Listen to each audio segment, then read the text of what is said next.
In the year 1014, two future yet doubtful to ever rule kings of Burma were born. While one would see the fall of a great empire, the other would become the great emperor in his absence. This is the unlikely story of Alaungpaya, the founder of Myanmar's third empire and the father of the Konbaung dynasty. Alaungpaya was born with the given name of Ongzea, which translates to successful victory. How true this name would one day prove to be. His father was the head of a small village called Moksobo, located north and near the confluence of the Chindwin and Irrawaddy rivers. The ancestors of the young Ongzea had governed this village and the surrounding land for some 200 years. In fact, his uncle, Sitha, was the lord of the entire Mu Valley in which Moksobo rested in. Before this, his lineage can be traced all the way to the last kings of Ava, and by extension the Bagan dynasty of Anarata the Great. While Ongzea was born with a small silver spoon, his early life was not without trouble. Far from the glory days of Taban Shwedi and Bayanog, the Tungu Empire had been declining for decades, in nearly a whole century at this point. Its latest king, crowned exactly 2 days before the birth of Ongzea, was named Hmannan Yazawin. His coronation would not go unopposed, however. His uncle and the governor of Bagan would rebel and declare himself king over that city. While his nephew would eventually reclaim Bagan, this was just a prelude to what would be a haunting reign. As Bagan burned, others took note of the weakness of Tungu's new king. Hmannan Yazawin, like his father and his father before him, preferred to stay in the royal palace located at his capital in Ava, delegating all manners of statecraft to his family and established members of the military. For all intents and purposes, the rulers of Tungu were now nothing but palace kings. While Hmannan Yazawin did little in the way of helping his realm for the first half of his reign, he did manage to keep things peaceful enough. That is, until 1724. In this year, the nation of Manipur, just to the west, began massive raids into the heartland of Myanmar. Long ago, the men of Manipur were conquered by Emperor Bayanog, and now they were looking to speed up their foes' slow fall from grace. Manipuri horsemen ran amok through Burma, passing through the Mu Valley where a 10-year-old Ongzea got his first taste of what warfare looked like. While he would one day master this craft, for now, he was but a helpless child.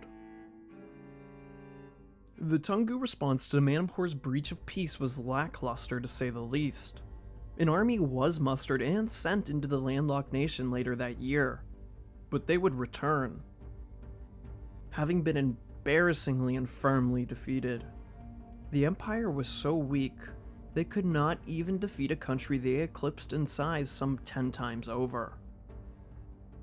As a result of their successful chevauchée and subsequent defense, the Manipuri horsemen raided Burma every single year.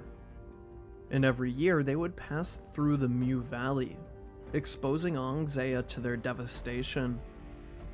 As he grew, so too did his hatred for them, as did his disappointment in the king of Tungu. These raids would lead Ongzea to start military training at a very young age, as did all the boys in his village. If they, as a collective, did not stop the Manipuri, then no one else would. Growing up in a war zone has a way of creating hardened men, as we will soon see. In the opposite corner of the crumbling Tungu Empire, a former kingdom was attempting its own resurgence. The old kingdom of Landna was in rebellion. While it had started in 1727, it would continue for the next 5 years. The Tungu attempted to hold out, but were constantly losing ground. Not one, but 2 armies from Ava came to put down these upstarts. and both armies returned in tatters. By 1732, Lan Na was an independent kingdom once more. In the midst of the Lan Na rebellion and the Manipuri raids, the hegemon of Asia came to pick at the pieces. The Qing Dynasty of China. The Yongzheng Emperor claimed his slice, taking the 3 Shan states which guarded the mountain passes between Burma and China. This time, faced with a country that far exceeded his, King Tannenganwei made the wise decision to stand back, allowing the annexation and not starting a full-scale war with the Qing. While Tungu was collapsing in all but one corner, Ongzea was using this instability to rise up through the social hierarchy. He presented himself as a warrior, standing at nearly 6 feet tall with a booming voice that spilled inspiring words. His leadership was beginning to become a beacon in the tumultuous north of Burma. At 16, he married his first wife and first cousin, Yun San. She was the daughter of a neighboring village chief, securing a continuation of friendly relations through these dark days. The couple would go on to have a total of 9 children, 6 sons and 3 daughters. 3 of these boys would grow up to become kings in their own right. Yun San would remain important throughout her whole life, being the peaceful face to the warriors that she married and raised. Soon after their marriage, Ongzea's father would pass the title of village chief of Muksobo onto his son. This he only did due to the growing ferocity of the Manipuri raids. If anyone could keep the horsemen from the west at bay, then it was the young warrior and natural leader that his son was becoming more of every single day. In 1733, the incompetent reign of King Tannenganwei came to an end along with his life. His death remains a mystery, passing away at the age of only 44. He would, however, be succeeded by his son, the final king of the Tungu dynasty, Mahadamaraza. Born in the same year as Ongzea, the two couldn't be more opposite. Where the young chief of Muksobo was eager to take on the responsibilities of leadership, the new king was all too willing to give it away. He was not prepared for his new role, and had 4 older brothers that somehow all died before him. He gave most of his rule over to the chief of the Tungu military and now de facto leader of the country, General Yaza. It wouldn't take long for the name of Ongzea to travel to the Tungu royal palace. Although he appeared loyal enough, popularity meant that General Yaza needed to hear him pledge his loyalty, lest the empire face another crippling revolt. In 1736, Ongzea made the journey downriver to Ava, a previous seat of power where his ancestors once ruled long ago. There is no mention that he made audience with the king, despite their proximity in age. The palace emperor was too busy to concern himself with the chief of a small and unimportant village. Instead, Ongzea met with General Yaza. After inspecting this young man and determining his competence and loyalty, he decided to reward him for his year-after-year defense against the Manipuri. Ong was promoted as deputy to his uncle, Lord Sitha, the governor of the Mu Valley. This would leave him as Sitha's right-hand man in military matters. Due to his already established popularity, General Yaza also gave the young chief the role of tax collector for that region, hopefully quelling any talks of revolt. Returning to the Mu Valley with heavier titles and more responsibilities, Ongzea did more of what he had already been doing, preparing himself and his small entourage to face the Manipuri horse lords. His power base only continued growing. With the 3 corners of the Tungu Empire enduring some sort of invasion or revolt, it wasn't long before the 4th and most vital angle followed this suit. In 1740, After years of debilitating attacks and a fall from power with the capital of Toungoo moving from Pegu to Ava, the Mon people of the Irrawaddy Delta erupted into open revolution. Another installment to the Burmese-Mon rivalry was in store, and this one, perhaps the bloodiest of all combined. This rebellion was not founded on Mon ambitions alone, but one shared with the Shan, who had found themselves in southern Burma due to a forced immigration incited long before and during the reign of Emperor Bayanog. But it was not only these two ethnic groups who led to this rebellion. It was also more of the same Toungoo Empire shooting itself right in the foot. When the Mon Shan rebels found their first major victory seizing the town of Madea, the Burmese governor of the region took the opportunity to proclaim himself as an independent king. This pretender king soon left Pegu to march on the new economic center of the Irrawaddy Delta, the port city of Sirium. He was nearly at the gates when his own soldiers murdered him, thereby gifting a whole army and all of their muskets into the growing Mon revolution. The response from Ava did come in the form of an army led by the king's more loyal uncle, but this expedition ended just as the other recent ones had. The Toungoo general did manage to retake Pegu, but soon enough the city rose against him and murdered him as well. And with that, the rebels had secured an independent nation for the Mon once more. This newly formed kingdom took the name of their old glory, Hanthawadi. While the Mon were brave enough to rebel, they still had the foresight to not appoint one of their own as king, as there hadn't been a Mon royal family for some 200 years. An election was held and their candidate came from an unlikely source. A member of the Toungoo royal family and an ex-Buddhist monk. The son of the man who had revolted and begone all the way back in 1714, making him the uncle of Toungoo's current emperor. To fully restore Hanthawadi, he took the regnal name of the old kingdom's final ruler, Smim Hatwa.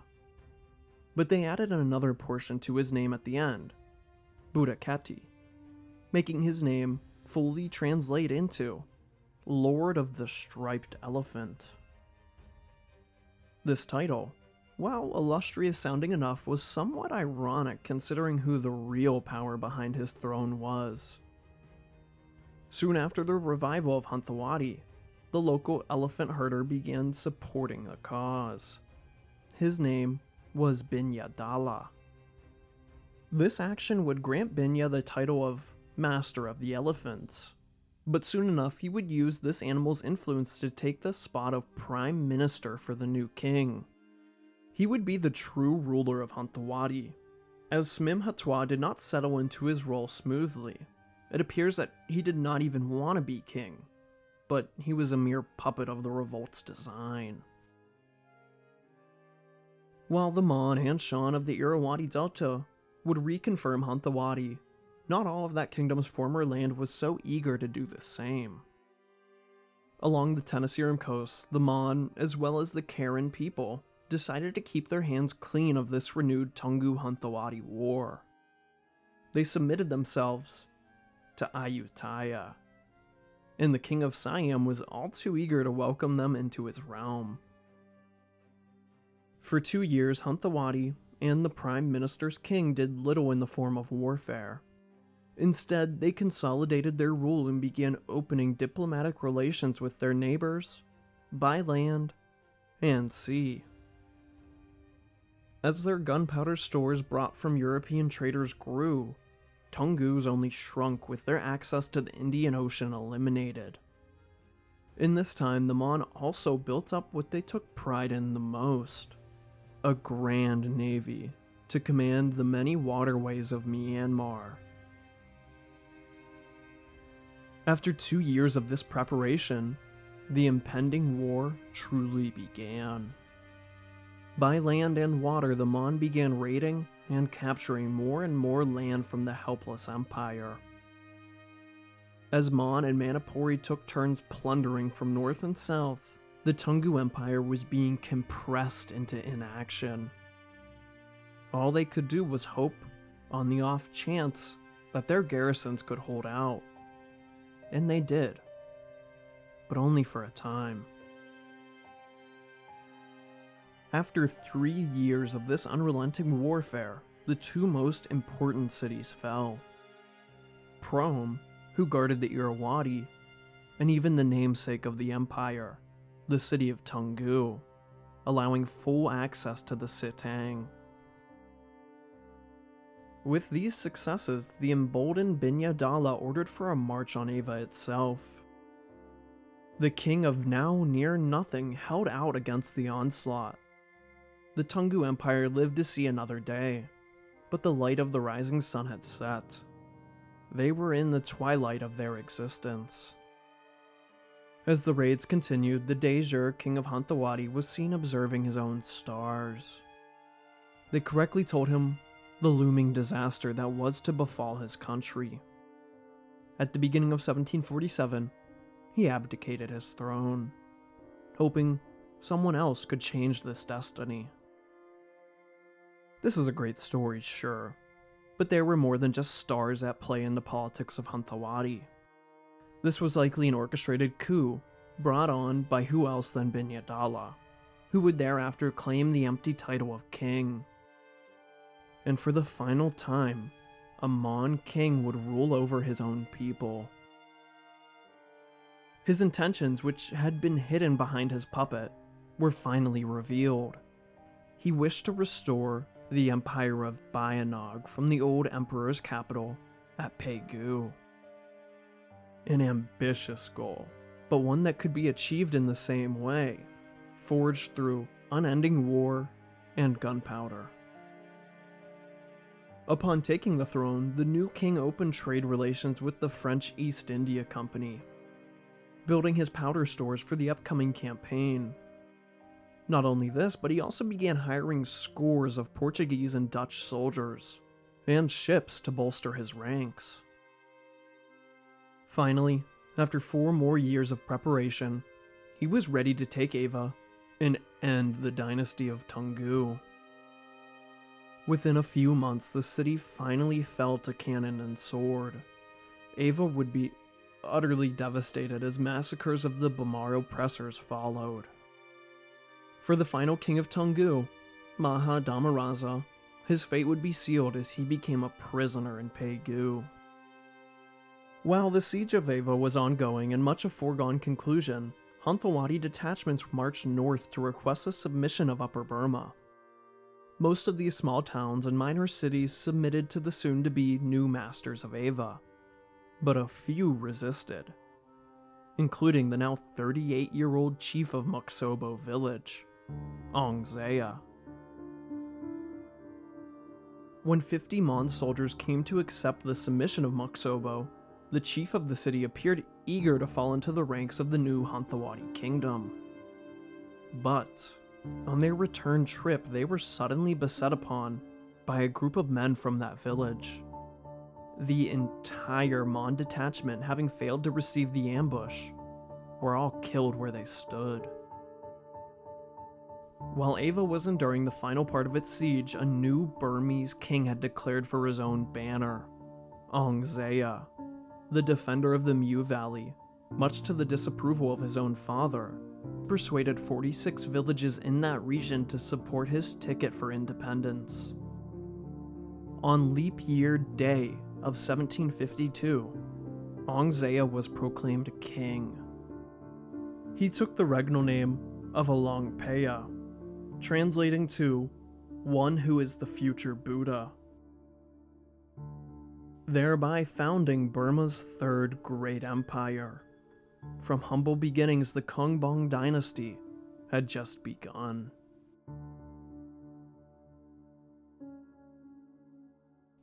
After the siege and subsequent sack of Ava, these new conquerors made the fatal mistake of withdrawing nearly their entire army, only keeping one general and 10,000 men to subdue Aung Zaea and the other minor resistors. More Mon, to the tune of a few hundred, came to remove this upstart king. Again, they would meet their fates in a jungle, ambushed and slaughtered by Alaungpaya.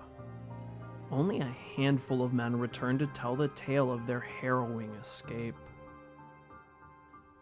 The new king had started his resistance in two masterfully designed surprise attacks, something Alaungpaya would succeed at consistently, using psychological warfare and geography to take any advantage he could against the more numerous soldiers of Hanthawadi. Alaungpaya had to fight this war in a dirty, down-to-earth guerrilla fashion, lest it be the last war he lost. With two Mon detachments now lost to the jungles, it was only a matter of time before the main army in the north came to subdue Alaungpaya and the other rebel factions. Anticipating a full-scale invasion, Alaungpaya set off on turning his hometown into a proper stronghold. Never one for laziness, the new king ordered men and women alike to fortify his village. Some of the work had already been done under him due to the unending raids from Manipur, making this task not easy, but already with a blueprint in mind. The jungles were cut down and the wood brought forth to make walls, in which dirt would be placed behind the new stockade to suppress any cannon fire.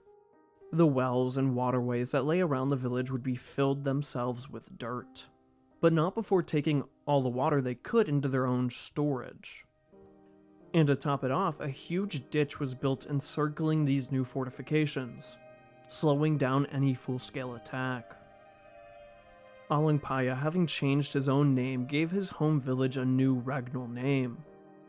Muksobo was no more, only Shwebo, or the Village of the Golden Chief. As expected, the Mon army stationed in the north came beckoning at this village-turned-defensive death trap. Now thousands of Mon faced a few hundred Bamar. A siege began, much to the dismay of southern soldiers. For all the courage that they did show, Alaungpaya sorely lacked gunpowder weapons, resorting to the trademark Da blade for the well-born and hardened bamboo staffs for the peasants. While the French East India Company supplied Mon had more than enough to load cannon after cannon, and so the Mon began bombarding Shwebo village, nearly night and day. Despite their sufferings, the new walls held out, all while the Mon army was starting to become overcome by attrition. No water to drink nor a jungle to hunt in. It would only be a matter of time before their morale would begin to sink. After a month, the village still showed no signs of giving in. Here, Alaungpaya resorted to his surprise methods of warfare and stormed out of the city, his few hundred brave Bamar leading the way. Having not expected such a response, the Mon general ordered for a withdrawal, which quickly turned into an ill-fated retreat. The army was torn to shreds, and their departure in such a hurry ensured the capture of their camp and all the gunpowder and cannons that came along with it. Now, with bravery and firepower to back it up, Alaungpaya could truly begin his conquest to expel the Mon and reunify Burma under himself. After this desperate defense turned resounding victory, a large portion of Upper Burma came to the banner of Alaungpaya. Many members of the old Tungu Royal Guard, no longer having a master to serve, brought their expertise to the new emperor, bringing more men, more resources, and yes, more gunpowder to the growing army of the new king. Of these new faces that appeared in Shwebo each and every day, a few stood out to Alaungpaya. Along with many of his close friends and family from the Mu Valley, 68 men were chosen as the officers in the first proper Konbaung army. These select few would go on to be some of the brightest military minds in Burmese history, and they would lead the armies of Myanmar far after the death of Alaungpaya. While Alaungpaya had built the largest resistance to the Hanthawaddy occupation of the north, he was not the only one. So after the siege of Shwebo, Alaungpaya paused the war with the Mon to unify the resistance under himself. Many submitted, but some men, such as Chit Niao, took their chance at a fight with Alaungpaya. Let's just say that did not end well for him. Now, with northern Burma in his full grasp, Alaungpaya and his 68 commanders began their long warpath south. Meanwhile, in Pegu, King Binyadala of Hanthawaddy was facing a new threat, brought on by his alliance with the French. Now, who would have a problem with a Frenchman in this corner of the world? Of course, who else would it be but the British? Both of these colonizers had long designs and arguments over India, and now a new front to this colonial rivalry was being set up on the Burmese coast. A British ship appeared in the harbor of Pegu, next to the frigate of their rival. The Englishmen offered their own alliance with the Mon, on the condition that they surrender their main port city of Syrium to them. With the French already on his side and with a much better deal, King Binyadala made the fatal mistake of rejecting the British Empire. Being entitled to interject where the French appeared, the British decided to keep their toes on the Burmese coast, just in case those old rivals got up to their own colonizing. A British detachment seized the island of Negeris, located on the western tip of the southern coast. It was so close to the mainland that it is now part of that nearby peninsula. Here the English built a fort, just waiting for their archenemy to make a mistake in Myanmar. Little did they know this was to be their own folly. Meanwhile, in Upper Burma, Alaungpaya was pushing the Mon straight back to where they came. Within a year of his defense of Shwebo, his army subdued all of the Mon outposts to the north of Ava. Seeing their advantage and the lack of Mon reinforcements, Alaungpaya even turned his gaze east to subdue some of the Shan lands, whose chiefs had mostly stayed neutral after the fall of Toungoo. They would now fight alongside the Bamar in expelling the Mon and their own Shan brethren in the south. With the north subdued and under the firm fist of Alaungpaya, the door was wide open for the symbolic reclamation of the Toungoo Empire's capital city of Ava. In the last days of 1753, a Konbaung army came to the already damaged gates of the once formidable city. But they were not led by their fearless king. The honor was given to his second-born and 17-year-old son, Sin Pu Shin. The young man had carved out his role at the top of his father's army, and was all too similar on the subject of warfare. On January 3rd of 1754, the prince attacked the walls of Ava in a ferocious melee. After a few short hours, the city was taken with minimal casualties on the part of Sin Pu Shin. Alaungpaya would therefore name his son as governor of Ava for his miraculous siege. This was the young beginnings of a military mind that would come to match even Alaungpaya himself. With their old enemy's capital seized, the Mon finally started to take Alaungpaya seriously. King Binyadala ordered his army north and his fleet upriver. The Mon fleet was simply unchallenged in the whole of the Irrawaddy, allowing for the quick advance of the land forces. Hanthawaddy's army would be split in two in order to take out the two main strongholds of the Konbaung, Shwebo, and the newly acquired Ava. To intercept these forces, Alaungpaya's two eldest sons stood staunchly in the way. Sin Pu Shin, and the heir apparent yet less militarily talented, Nong Da Chi. Both of the outnumbered and outgunned brothers were defeated in turn and made for a retreat. Sin Pushin would make his way back to Ava, where he would be forced to endure a siege after holding the city for only 3 months. Nontaji quickly returned to the outskirts of Shuebo, where he would hold off the Mon through the use of guerrilla warfare in the jungles. Everything that Alaungpaya had just built was on its last leg of collapse. But this may have only benefited the reserved king of Shuebo. He now had the home field advantage, and intended to use it. As the Mon armies neared Shuebo, the ambushes and traps only grew in number. For 2 months, Sin Pushin and Nontaji held their flanks. Alaungpaya once again chose the right time to strike a demoralized and now undersupplied army. From Shuebo, he appeared at the head of 10,000 men and 100 elephants to start his own counterattack. While he could not outright defeat this army, he did force their retreat back across the Irrawaddy, from whence they came. At the same time, Sin Shun did something similar to break his own siege of Ava. With the campaigning season coming to its close, the Mon army started their journey back home, defeated once again by a technologically inferior army. Backtracking their way down the Irrawaddy, the army soon found that failure was not the only punishment for defeat. The city of Prome, notorious for its near impregnable fortress, closed their gates and refused to let the battered and beaten Mon army in.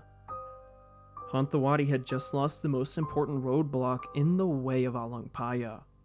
A race now began to retake Prome before the Konbaung could accept their submission, an action that might just seal the fate of Hanthawadi. Seeing just how quickly the majority Bamar populated city of Prome had flipped to the new Burmese king, Binyadala made a mistake even more fatal than his failure to reinforce the north.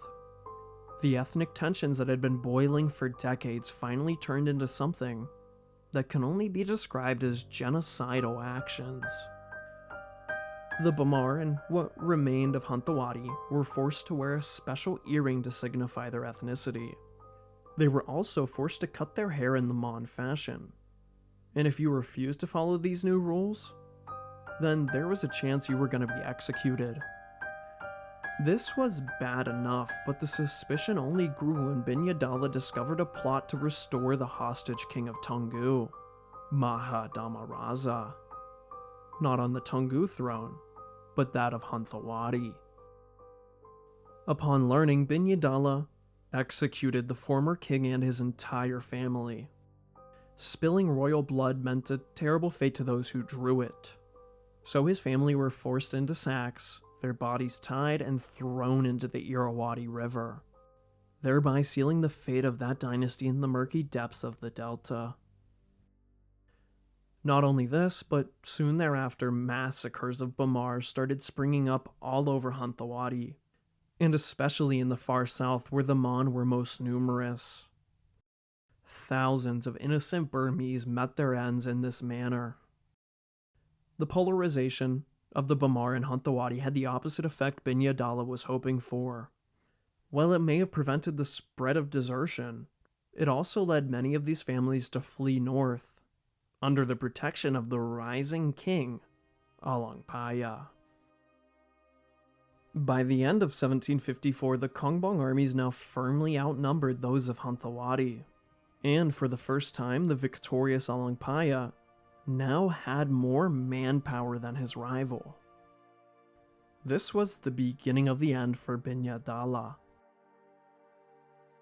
To attract even more Bamar into his ranks, Alaungpaya presented a stable and fair government by creating a law book called the Manu Ki. This was not an invention of his own per se, but more of a build-on of the laws of the Tungu Empire. The key difference here is that this law book was written in the common tongue of Burmese. Now the previously persecuted Bamar could avoid any form of punishment by their government simply by being literate. With his new horde, Alaungpaya began his invasion of Lower Burma, determined eyes set on relieving Prome and accepting their submission. Since their mutiny, Prome had been under siege for a few months. By this time, attrition had taken hold, and the defenders were on their last straw. Smaller Konbaung armies had tried to reach the gates of Prome, but each time they were repulsed by volleys of musket fire they simply could not respond to. In order to fight a technologically advanced army, Alaungpaya devised a simple, yet effective strategy. Taking the fodder from the horses and elephants, he wound straw together to create giant bales of hay. I'm talking 30 feet long, like 6 feet high. Then he ordered his army to push this dried grass end over end until they reached within a few yards of the Mon musketeers. This strategy somehow worked, although many of the Konbaung soldiers were still killed through the hay as it did not suppress cannon fire as well. This victory would see another massive gun and gunpowder haul for Alaungpaya, something he would need in abundance for the upcoming sieges. Prome had held their own, and its few defenders remaining were richly rewarded by Alaungpaya, receiving honors, money, and a feast to celebrate their heroic stand. But this celebration only lasted for a few mere moments. There was still much work to be had to claim victory over Hanthawadi. Soon after, the Konbaung army started their way into the patchworks of rivers and streams of the Irrawaddy Delta. Alaungpaya's army, which was continuously growing, flooded the islands and peninsulas. They were practically unstoppable. In under 2 months, the entire delta fell to Alaungpaya, with the exception of the two most important and well-defended settlements, the capital city, Pegu, and the seaport of Sirium. There was precedent to go after both of them first. Taking Pegu would be challenging, but might just cut the head from the Mon snake. But if he did not take Sirium first, Pegu would continuously receive supplies from the former. And so, Alaungpaya's most challenging siege was about to begin. Before he could start this siege, there was still one minor town across the river from Sirium that stood in his way. Alaungpaya easily took it, and had something of a revelation. Staring at the splendors of Sirium across the Irrawaddy, Alaungpaya knew that the town he stood in would one day become an economic powerhouse that could rival and perhaps even overcome its neighbor. He renamed the settlement Yangon, meaning end of strife. It would go on to be the largest city in Myanmar by at least a few million to the present day. While this was the last chapter of strife for the Mon, it was far from the end for his army. Their largest casualties were yet to come. With the Irrawaddy all but captured, this brought Alaungpaya to a sea border with Nagaris Island and the British fort that occupied it. Burmese diplomats were sent to the island requesting friendly relations and trade agreements that would see the sale of British cannon and muskets to the new powerhouse in Burma. Rather mysteriously, the British rejected the trade offer, but decided to keep friendly ties, even though it meant they could interfere with the French designs on the region. Perhaps the East India Company already knew the fate of Burma, and to supply more weapons would only strengthen this new kingdom, something that was against colonial intentions. He would play fair for now, but little did the British know just who they were messing with. With Yangon captured, Sirium was but a stone's skip away, but this final climactic battle would be put on the back burner for a moment. In the north, some of the independent Shan states were raiding the Mu Valley, all too close to Shwebo itself. The protector of the valley could not endure any more hardship and made the difficult decision to abandon the Hanthawadi War for the time being, leaving the Mon one last opportunity to save their fledgling kingdom. While the Mon were close allies to the French, British interests still held in the city of Sirium, being home to an English factory. Likely protecting their own investments, 3 British ships without orders from the East India Company joined the mixed Mon and French fleet. Together, this motley navy made for the newly established Yangon, hoping to break the much smaller and inferior Konbaung fleet. With a total of 5 European warships and the 200-strong boats of Hanthawaddy, this engagement should have been a foregone conclusion. When the 2 French ships who were leading the expedition came upon the Konbaung flotilla, they immediately opened fire, alerting the rest of the crews to action. As the English renegade captains shook their heads in disappointment, the enemy fleet sailed into the Irrawaddy and ducked behind the safety of a creek, protected by foliage and jungle. The Mon European fleet did not give chase, fearing the Bamar numbers in close-range combat. And with that, the Konbaung fleet defeated a coalition without so much as a river run. The English, French, and Mon captains went back to the drawing board in Sirium. Again, they made an attempt at the Konbaung and Yangon. This one ended even worse than the first did. From the protection of their creek, the Konbaung admirals spared the little gunpowder they had to construct exploding fire ships. A handful of these ships were tied together about the length of the river and sent downstream to the anchored boats of the coalition. Many of the Mon ships were utterly obliterated or ran ashore, while the European vessels were subject to a panicked escape. After this, the British abandoned their aid for the Mon. To save their factory in Sirium, they chose now to concede to the new lord of the Irrawaddy. This was likely the last time the French and British fought together before the start of the 7 Years' War, only a year later. The British captain Charles Baker was sent to Shwebo, finally presenting a friendly yet tea-rotten smile to Alaungpaya. The king, of course, was delighted to accept the British gifts of cannon and powder, but was reluctant to form a treaty with the East India Company. Alaungpaya thought kings should come to deal with other kings, so he decided to write a letter to King George II, all the way in London. Of course, the King of England was a simple figurehead at this point, leaving any negotiations fruitless, but the letter Alaungpaya sent to his non-autocratic authority is a one-of-a-kind masterpiece. The letter is a scroll made entirely of a gold leaf. After announcing himself as the king of many cities, resources, and elephants, Alaungpaya requested something unexpected. He was willing to cede the peninsula just off the coast from Nagaris Island to the British, in exchange for open trade between their two nations. Whether King George II did not care, or perhaps had some respect for Alaungpaya to not doom his country to colonization, he completely ignored the letter, as did Parliament. The letter was sent to King George's estates in Hanover, before being rediscovered in 2005 and identified with Alaungpaya's stamp. It remains part of the UNESCO Memory of World Registry. Coincidentally, Alaungpaya and King George II would die in the same year.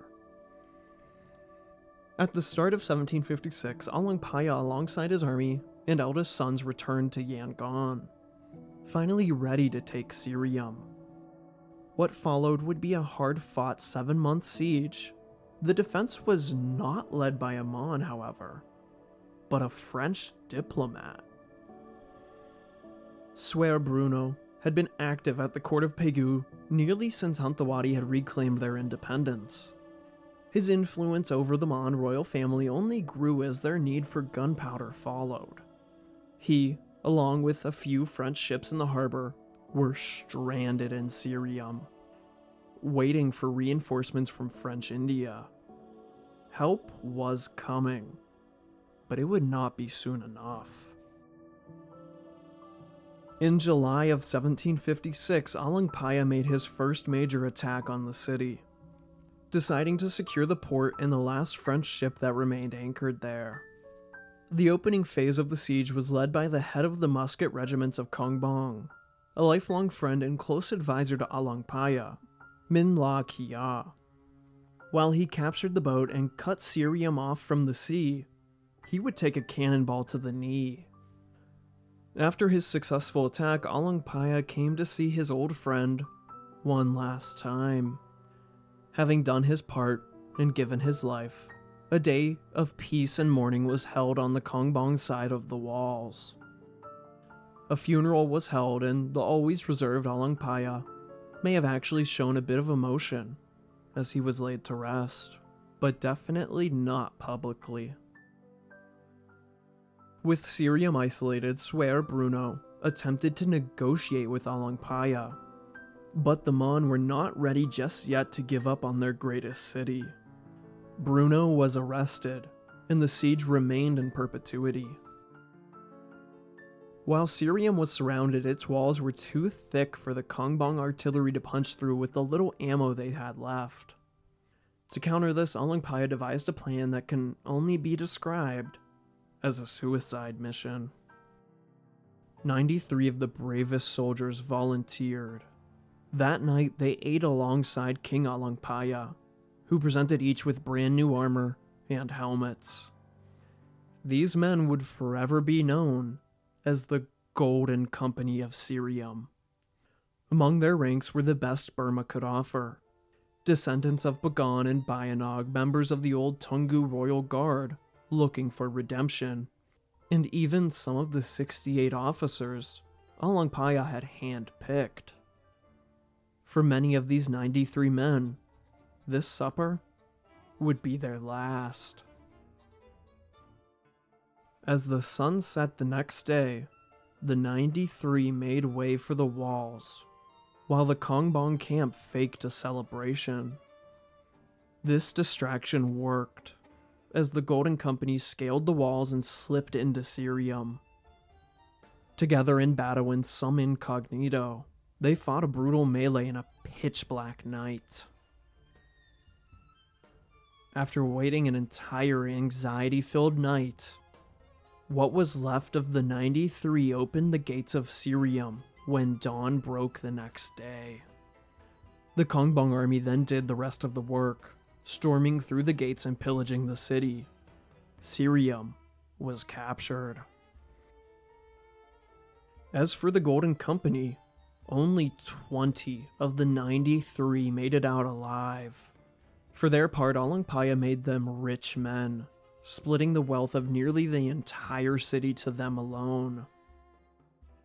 As for the French that remained inside, their fate would be an utterly brutal one, with Vlad the Impaler smiling somewhere in hell.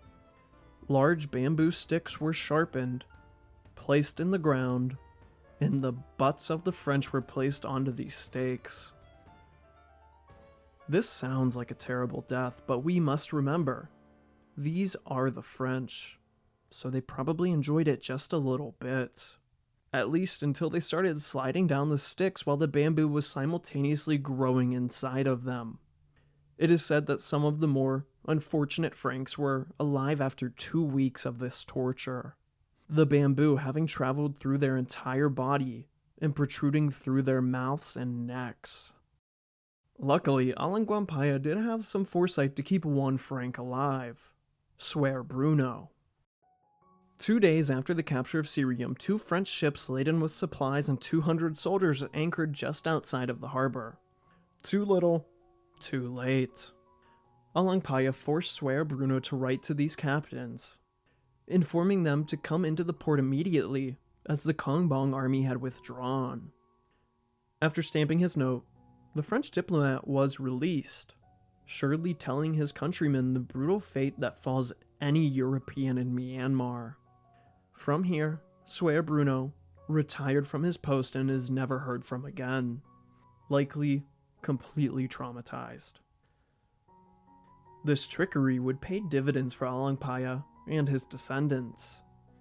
The boats were seized, along with their supplies and fighting-aged men, trained in the art of the gun. These 200 Frenchmen would become an elite musket corps in the armies of Alaungpaya and his sons. So honored were they that they were allowed to marry Burmese women, and when they could no longer fight, they retired in Shwebo itself. With the kingdom of Hanthawaddy only holding on by their capital city and a bit of the upper Tenasserim coast, it appeared time to finally end this long war. But Alaungpaya, who had patiently waited since childhood to exact his revenge, could wait no longer to punish the horse lords of Manipur and their incessant raiding. Keeping the bulk of his army near Pegu, Alaungpaya sent an army to the far north, intent on paying Manipur back for all the destruction they had caused Myanmar over the past few decades.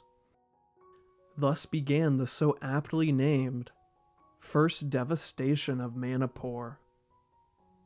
The Manipuri army met what was their helpless neighbor on the battlefield. The Burmese promptly defeated them with relative ease, but the scores were not yet settled. Burmese men who had lost homes, children, and wives to the Manipuri raids returned the favor in full, raising the whole country in a fiery display of retribution. Only some of the fortified settlements still stood in their aftermath. The Konbaung army returned, carrying what was once their own riches back to Burma along with them. Revenge had been won at last, but Alaungpaya was not yet satisfied. With Hanthawaddy still defiant, it would be some years until he returned to the Manipuri question, of which I'm sure Alaungpaya already had his answer to. With his back protected in full, the last stronghold of Hanthawaddy was next to be put to the daw. For this, Alaungpaya assembled two armies. One would march north from Toungoo, and the other would take route from Sirium, thereby completely cutting off the city. In a final display of force, the Mon gave no ground without the Burmese having to pay for it in pools of blood.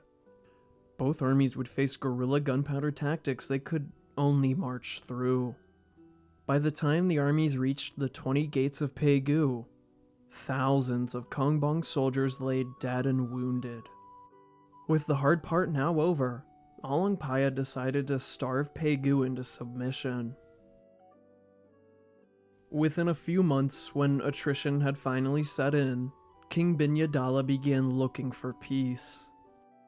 But just like in Sirium, the stubborn Mon defenders imprisoned their leader and continued the siege. Either they were gonna hold this last refuge, or die trying. Alaungpaya and his generals would let the city starve for 5 more months before beginning the final assault. Like before, the attack began at twilight. The starving Mon manned their cannons and muskets and fought a heroic stand. But Burmese numbers proved more numerous that day. Ultimately, Pegu would be given no quarter. The citizens were all but massacred, and the 20 gates, along with the accompanying walls built by the great Bayanog, were leveled. This is how serious the Mon threat was. Alaungpaya destroyed the works of someone who both sides of this conflict cherished. Although Binyadala had been the face of the restored Hanthawaddy kingdom for its entirety, Alaungpaya chose not to execute him, lest he face even more Mon rebellions. So he imprisoned him, and he would remain at Yangon for many years before one of Alaungpaya's sons ordered for his death some 15 years later. With Pegu fallen, the lower Tenasserim coast, which had sided with Thailand at the beginning of this conflict, quickly changed their tune and sent tribute to Alaungpaya. Even after Pegu fell, many Mon simply fled to the Tenasserim, intent on continuing their rebellion. Here they would remain a thorn in the side of Alaungpaya, but they would never become a serious threat again. The final Burmese-Mon War was the bloodiest installment of this rivalry. It would forever cement Burmese hegemony over Lower Burma. Through the centuries, I truly believe this is one of the greatest rivalries in history. The old, rich, coastal, and waning power of the proud Mon, taking on the incoming foreign force from the hills who had clawed their way to statehood. With the Mon quelled at last, Alaungpaya personally led his army north. His desire to witness Manipur burn in revenge had overtaken him. He made a quick stop at Shwebo, however. It had been some time since he had been to his hometown and capital. With the wealth seized from the Hantawadi War, he started to rebuild the pond he had ordered to be filled at the start of said war. But he didn't just clear out the pond. He expanded it and created an entire lake, dubbed Shwebo Lake. Its waters are still heavily used today as a vital part of that region's commerce. Despite their apparent doom, what was left of the Manipuri, the cities that had been mostly untouched, were now destroyed. The capital of Imphal opened its gates to Alaungpaya, hoping to spare themselves of his wrath. All this did was open the city to atrocities. The populace was tortured and the buildings ransacked. The second devastation of Manipur had been complete. Alaungpaya decided not to bulldoze this city into oblivion, but only because he wanted to install his own candidate on the Manipuri throne. From here, Manipur became a vassal state, under the respite-filled fist of the Konbaung Dynasty, although they would almost endlessly revolt against their rule. Alaungpaya only left Manipur when his forces were restored by means of inscription into the Burmese army. The Manipuri cavalry would take the name of the Kasai horse, and like the French musketeers, would become one of the most talented assets in the Konbaung army. The warrior king did not pause, but sought to reclaim what the Tungu did not even challenge. In the waning days of that old empire, Qing armies had taken their slice of Burma in the form of a few Shan states in the border region. Alaungpaya sent his own armies to retake these states. The small Qing garrisons could not hold back the wave of Burmese. The Shan cities were reclaimed in no time. Alaungpaya had stared down the might of the Qing Empire and walked away to tell the tale. His sons would not be so lucky during the upcoming years. The Qing would soon return in full force. Still, there was another score to settle on the opposite side of the Konbaung Empire. The British at Nagaris Island, who, keep in mind, had barely helped Alaungpaya against the Mon and even sided with them at some points in the conflict. Last we checked with the British, Alaungpaya had sent a golden letter to King George II, of which they utterly ignored the Burmese king. Alaungpaya wanted friendly relations, but the British only wanted control over Burmese trade and a strong defensive position against the French. With the 7-Year War in full swing, it was high time for the British to leave Burma. A justification to go to war with what was becoming the world's most powerful empire came in the form of what remained of the Mon rebels. Apparently, the British, who had barely supplied the Burmese, had given muskets to the Mon in a trade deal. This was as good a reason as treason for Alaungpaya. The Konbaung Marines assembled at the coast, preparing to face the Redcoats. The Burmese fleet left their shores on October 6 of 1759. On board 2,000 of Burma's finest soldiers and siege equipment. The small British garrison was helpless. Knowing all too well the ferocity of the Konbaung, they gave this battle their all. With cannon and shot, the Redcoats fought a defensive action in their minuscule fort. They kept the Burmese at bay on the shore for some time. But when they reached the walls, the siege was all but lost. The garrison was tortured and slaughtered to the man. Luckily for them, there was no talk of bamboo going where it shouldn't. However, no mercy was given to these would-be colonizers. Before leaving the island, the Burmese warriors destroyed the fort, ensuring that the British would not return. At least not for a long time. Having defeated the French, Chinese, and British, the position of the Third Burmese Empire was ensured by means of war. But the Mon rebels still had one ally, a country that would also never be conquered by the aforementioned three great powers. Of course, I am talking about Thailand.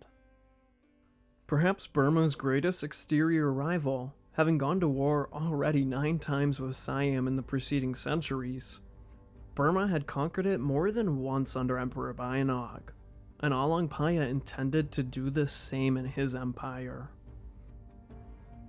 After the defeat of the Mon, many of these rebels were granted asylum in Thailand, with King Ekathat, who suffered from the skin disease of Clozama, leaving dark spots all over his body. Anyways, apparently he even gave the Mon war supplies to raid into Burma. It was time for the 10th installment of the Burmese-Siamese Wars. With 4,400 men of all ethnicities at his command, 3 of his sons and 1 of his finest generals in the form of Minkong Narada, Alaungpaya set off for Thailand. Before leaving Burma, he entrusted the empire and the capital of Shwebo to his eldest son, Nontaji, in the unlikely event that he did not return. With all this military experience at the Konbaung disposal, they were still lacking the one thing they always had struggled to get their hands on: gunpowder. Only the elite soldiers carried muskets and cannon, and many only had a shot or 2 to fire. The Konbaung would rely on their most readily available weapon: bamboo staffs. Meanwhile, the Siamese capital of Ayutthaya had a stockpile that could last a long siege. This would lead Alaungpaya to one of his most comical nicknames: Conquered Thailand with Sticks. Now that is awesome.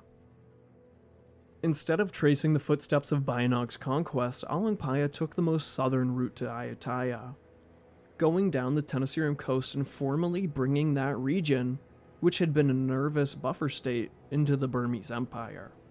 Of course, after executing the uncertain and double-agent governor of these lands.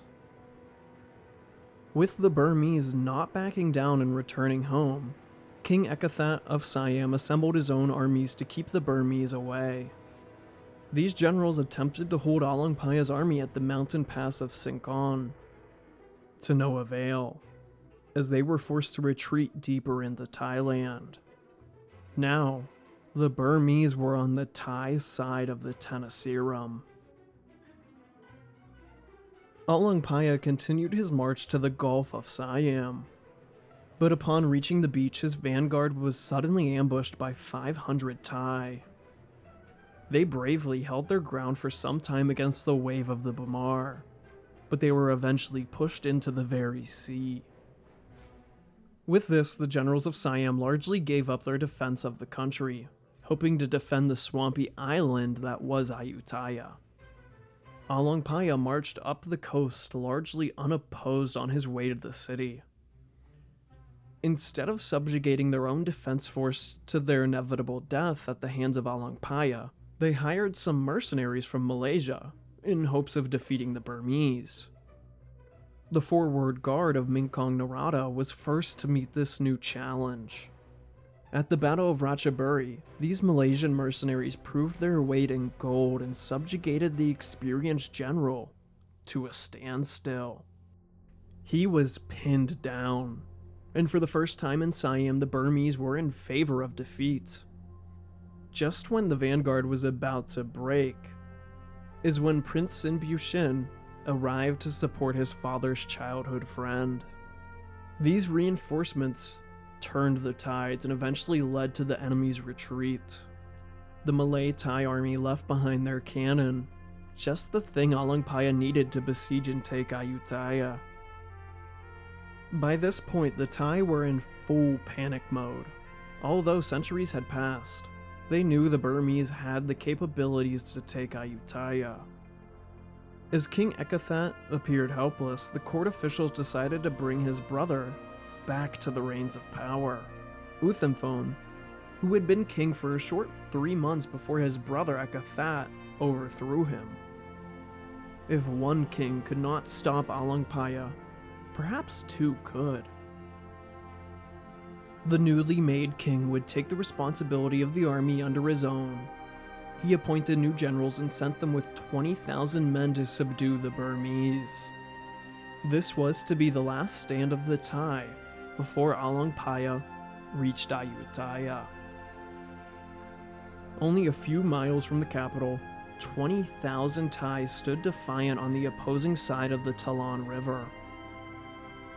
Alaungpaya ordered his vanguards to wait for the main army before beginning any assaults. However, Prince Sinbushin could not resist the opportunity to win glory. Separating his vanguard into three, he began the cross of the Talon, without the support of his father's army. That day, the river turned red. While the Burmese crossed, they were harried by cannon fire, depleting their number. And by the time these demoralized soldiers reached the other side, they were but a handful of half-wounded men. It appeared that the new king of Siam had won the day. And that's when Alaungpaya and the main army appeared. Likely shaking his head in disapproval of his most militarily minded son, the main Konbaung army entered the fray. Once again, overwhelming numbers and Burmese spirit won the battle. The Thai retreated to their capital. All of the enemy generals were captured or killed during this fight, but the Burmese had taken their own heavy casualties at this point. With their last obstacle pushed from the river they defended, the gates to Ayutthaya were wide open for the taking. For the first time in nearly 200 years, a Burmese army began a siege of the city. But time was running out for the Burmese besiegers. The rainy season was about to begin and would render any siege into near inaction. Alaungpaya knew that if he didn't take Ayutthaya now, his fate would follow that of Tapan Shweti's embarrassing and costly retreat from the city and the rain. Alaungpaya sent the brother kings one last chance to surrender, and they ignored him. For this, all the houses outside the walls of the city were lit in a burning blaze, as a method to drop morale for their Thai counterparts. Massacres of the civilians occurred, and their bodies floated around the swamp, bloating as they made their way towards the walls. After this, a 3-day and night-long cannon barrage of the city was opened by Alaungpaya. The Thai did fire back, but only saw minor successes from this. Only 5 days into the siege, Alaungpaya became sick. We aren't sure what he had, but considering the bodies floating in the water around him, I'm apt to believe he contracted some form of dysentery. With their emperor ill, the siege was given to Minkong Narada to finish the job. Prince Sinbushin, putting the war to the side for once in both of their lives, advised his sickly father to retreat. He refused to give in, and the siege continued. Finally, a few days later, Alaungpaya conceded to his demands when it became clear that the city would not fall before the rainy season. Prince Sinbushin would lead the front of the army, while Minkong Narada along with the Manipuri cavalry would take the heavy task of fighting the retreat in the vanguard. At this point, the strong and imposing figure of Alaungpaya could no longer walk under his own strength. The War Council decided to take the fastest route back to Burma, through the Three Pagodas Pass. but this was previously untracked and unconquered land. While Minkong Narada was fighting the Thai from Ayutthaya, Sin Pu Shin was carving a path through Siam. Not far from the empire he had built, Alaungpaya would pass away on May 11th of 1760, at the age of only 45. It is said that the emperor showed no fear nor emotion on his deathbed. He simply meditated and passed, dying as he had lived, at war and utterly fearless. His tomb can be found in his home village of Shuebo. With the king dead, his final campaign might seem like a rare defeat, but he still conquered the Tenasserim and instilled fear onto the Thai. Sin Pu Shin would one day finish his work in conquering Thailand. The short life and reign of Alaungpaya is really a comparison to his character. He spent all of his reign at war, and most of the time with more than just one nation, rebuilding a stagnant empire from the ashes of the old Tungu dynasty.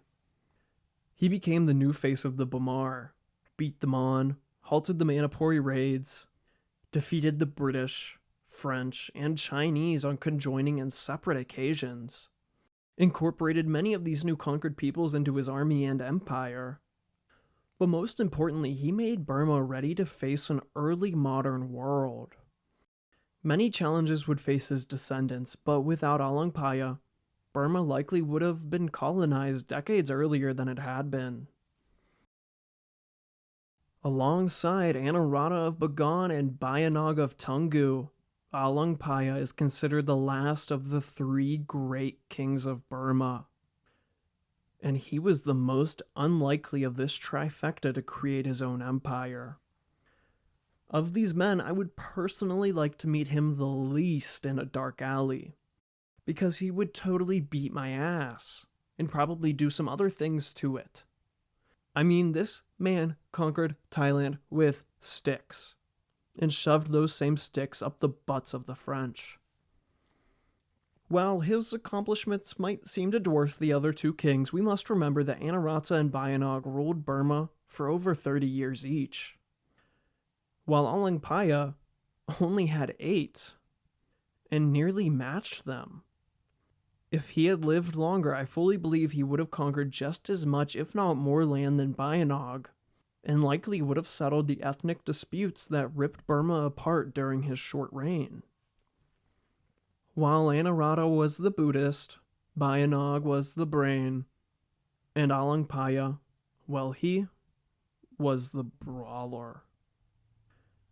During this series, I've came to 3 realizations about the 3 kings and the history of Burma as a whole.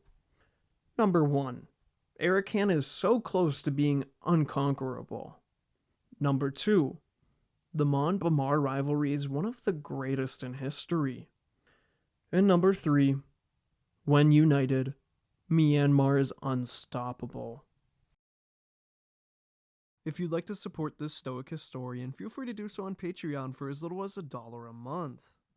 And join Derek Clark, Savakleo Nazarian, Taj Guilford, Nickmate Vossian, Lazarus Dykos, Dave J, and Dalinar. Or become a YouTube channel member like Derek Clark again, Donald Vincent, What? Why? Nickmate Vossian again, GOD, and Heath Hothead 9 Dion. Thank you guys for supporting the channel. I really appreciate it.